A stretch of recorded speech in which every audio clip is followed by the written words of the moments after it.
Hi everyone, I'm Jenna and this is Learn Academic English. Before I get into this video, I just want to take a moment to apologize for not having made videos for a while. Last semester, in my job as a professor at a college here in California, I was given an extra job position and I just ended up being much busier than usual. And it just became really hard for me to juggle everything that I had to do. But I'm back, and in today's video, I'm going to talk about English vocabulary to describe people's character. This is really useful vocabulary that you can use in a variety of situations. Before we get into that, I'd like to remind you to please give this video a like if you find it helpful, leave a comment below, and subscribe. Those things really help my channel to grow, and I appreciate your support. Also, if you're interested in taking classes with me, check the description box below for information about my online course. And don't forget to follow me on Instagram, where I share a lot more content. Okay, let's get into that vocabulary. In today's video, I'm going to talk about how to talk about character, specifically how to talk about virtues. Virtues are good points of your character. Another way that we could talk about character is to look at traits or qualities. These are characteristics of your personality or characteristics of who you are. And we can describe those in two different categories: virtues and flaws. Virtues are positive characteristics.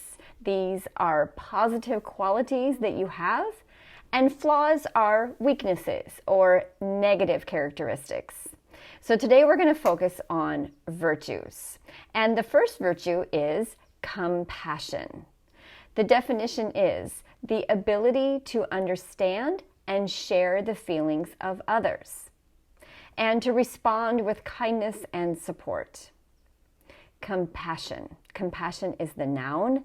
Compassionate is the adjective. Compassionate. Notice that the ate sounds like ut with the schwa vowel. Compassionate. We don't say compassionate. And here's an example. One common complaint about U.S. healthcare is a lack of compassion. Okay? He is a compassionate person. He's always thinking about others and helping people out. Okay, let's look at the next one. Empathy. Empathy is the ability to understand other people's feelings and problems. Okay, this is a little bit different from sympathy. Sympathy means that you can feel sorry for someone, but empathy is really the ability to understand how that person is feeling, or to try to put yourself in their shoes. Empathetic is the adjective. As children grow and mature, they develop empathy, allowing them to make choices while considering the needs of others. Okay, so he is an empathetic person, but empathy is the quality that a person has. Next, patience. We know this word, but this is a really important virtue, isn't it? The ability to continue waiting or doing something for a long time without becoming angry or anxious. Teachers need a lot of patience to deal with all the different personalities in their classrooms. Okay, the adjective is patient, and this is the same word as a person who is staying in a hospital, right? A hospital patient, that's a noun, but the adjective of this word is patient. They sound the same, they are spelled the same. And the virtue is patience.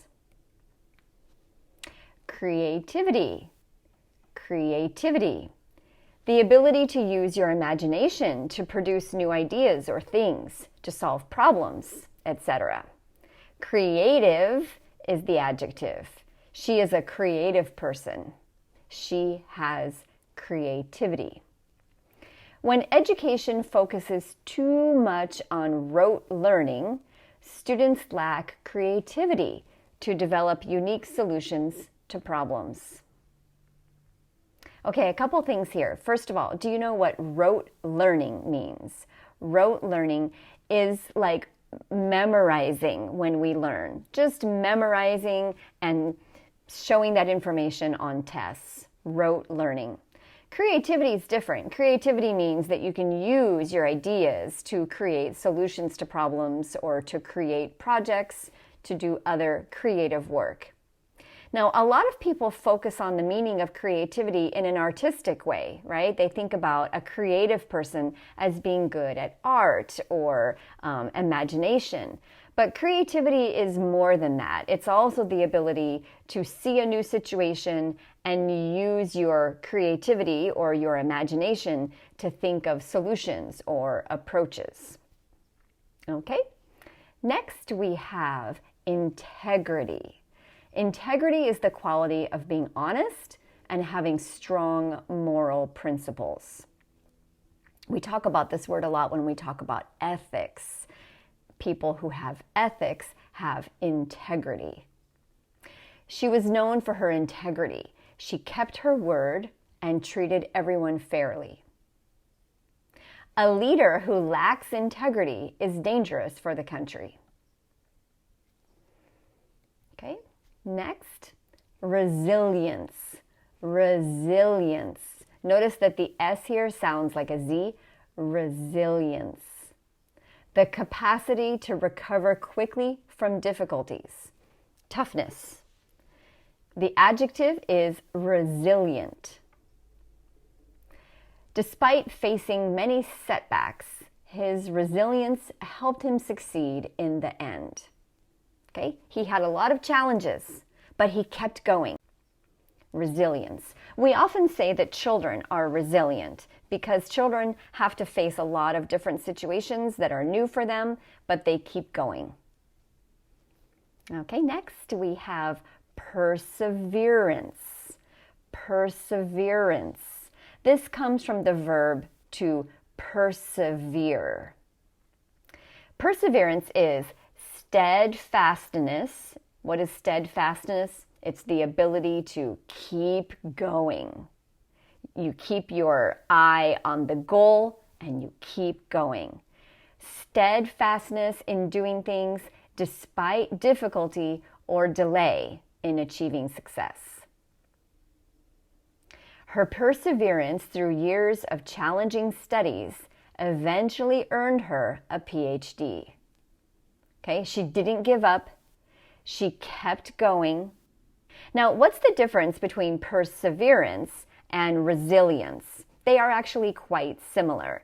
I would say that resilience is more of the emotional ability to face difficulties and to keep going, whereas perseverance is more like just dedication and discipline to keep doing it.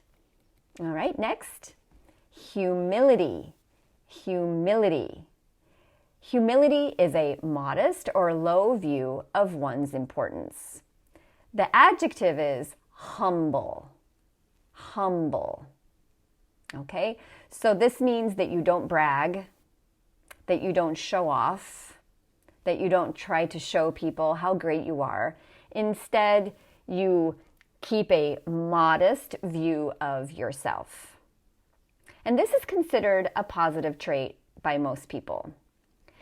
For example, even after achieving great success, his humility remained intact, and he always credited his team. Okay, he didn't take the credit for the success. Instead, he gave the credit to his team. He was humble. All right, next we have generosity. Generosity. The quality of being kind by often giving more than expected. The adjective is generous. His generosity was evident when he donated a large portion of his winnings to charity. Now, we often think of generosity when we think of money, right? A person who gives big gifts, or a person who, it's time to chip in to get a gift for someone's new baby, and they give a lot of money. That's being generous. But generous can also be generous with your time, right? A generous person likes to help people, is selfless. They think about others when they give their time, their energy, when they give gifts, etc. Okay, next we have loyalty. Loyalty. The quality of being supportive and faithful to someone or something. Loyal.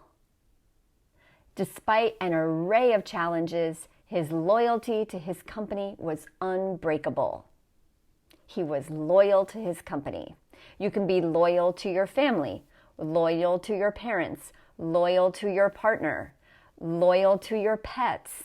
One of my children is a very loyal person, and he was very loyal to our dog who passed away. Okay? To be loyal to your friends, to be loyal to your team, to your company. Okay? You are faithful. You are always thinking of them, helping them, and not thinking of others in place of the person who you are loyal to. Okay? Next, we have truthfulness. Truthfulness is the quality of being consistently honest. The adjective is truthful, but we could also use honest. Very similar to honesty.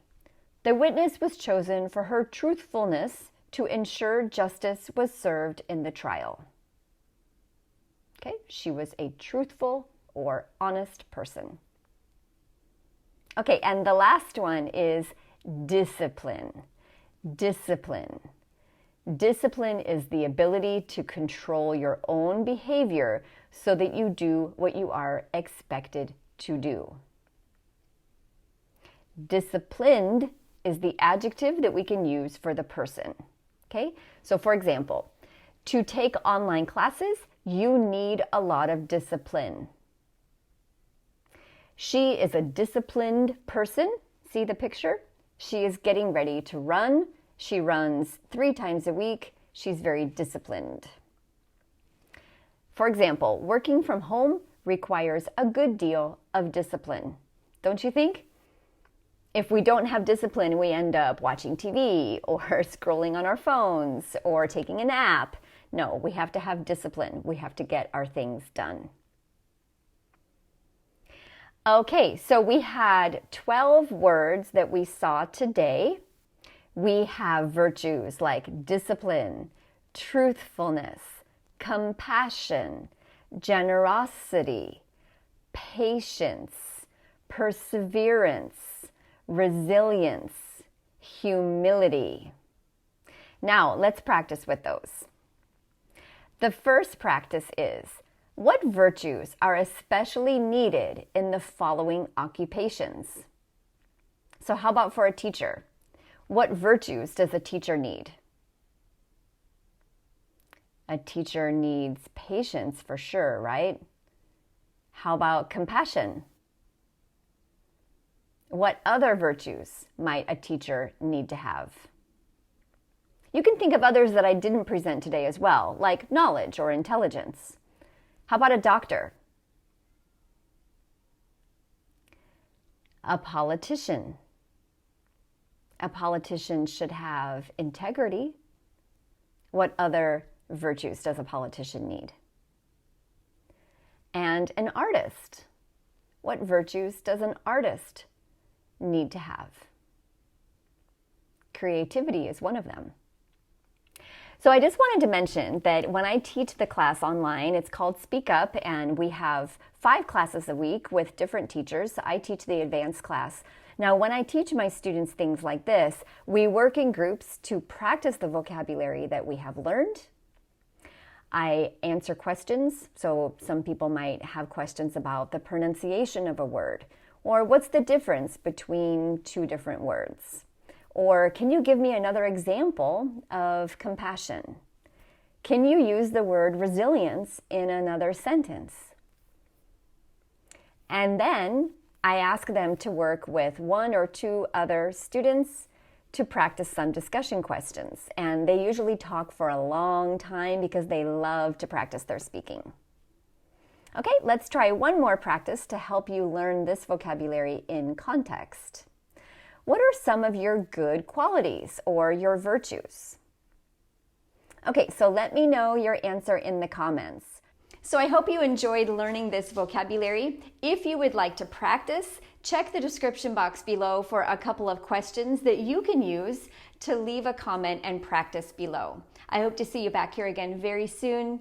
In the meantime, take care and best of luck with your English studies.